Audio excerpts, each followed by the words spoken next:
Yeah. Okay. Turn 3. Turn 3. So in turn 3, my Stug, not surprisingly, looked at the battlefield, saw there was quite a few Shermans still up, and decided that with 2 smoking wrecks in front of him, we call it a day. Over at my 88s, they engaged the Shermans, but due to the range and that, they just pinged off into the actual bocage and never actually got a hit. Yeah. Down this end, so my guys that were left here, they engaged the Shermans, weren't able to do any hits. The wall really Hard cover, crippled me yeah. on that. Same for the HQ, they fired and weren't able to do any hits. The Tigers, however, they put their guns onto the Firefly and its unit, put some shots into them. Tried to push the shot aside, but luckily the Firefly still took it. He did. And it was all based on the fact I had to use a lucky, so I didn't pass my firepower for killing the Firefly, but got a kill on the Sherman. Yeah.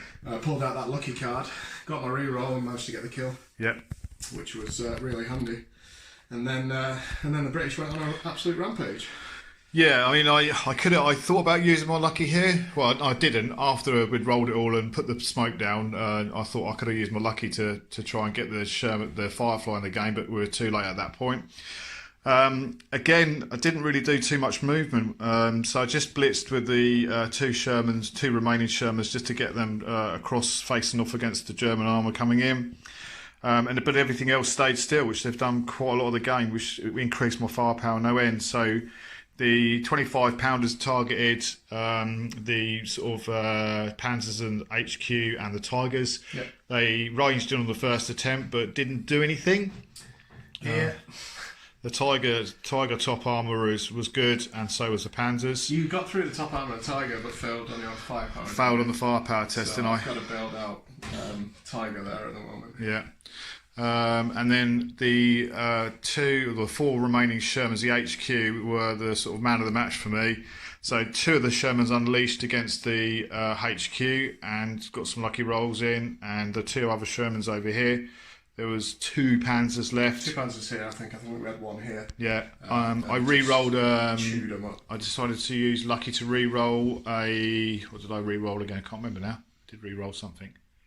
You had 1 hit on each and 1 miss. And 1 miss. And you re-rolled for the extra and bundled it up into a second hit. Yeah. I failed to be able to mistake and target it, so I couldn't move them off. Yeah. And then you pass your firepower rolls, killing both pieces as well. Yeah, so HQ went, Panzers went, and so at the end of turn 3, Gaz has got a bailed out Tiger and 1 Tiger left, which we believe from the rules at the end of the start of turn 4. My formation is these 3 units. Yeah. So with only 1 unit left with my formation, I'll break formation. Yeah. So we're not going to start turn 4, obviously. No. No point.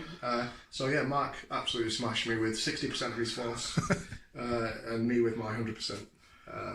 Yeah, I understand there is differences that I can put in, but at the minute this is what I've got painted, and that's why we're using it. And I think it was the terrain. There's no doubt in this game that the terrain saved the British. Being up against the hard cover was a hard call for Gaz. He was hitting on most of the time 6s and 7s, closing range obviously, but yeah, it was a difficult scenario for Gaz to get in amongst, I think. Especially with the British not moving and just unleashing the firepower. Yeah. But another good game. Yeah, another last 3-0. And that's our last one, because I'm away to... Oh no, we might have 1 more. Might get 1 more in. In a couple more weeks, because I'm away for a week and a half, 2 weeks now. So yeah, another crushing defeat. But if you're watching this on my battle report, it'll be black and white. If you want to see the colour version, then go over to Gaz's report and it'll be in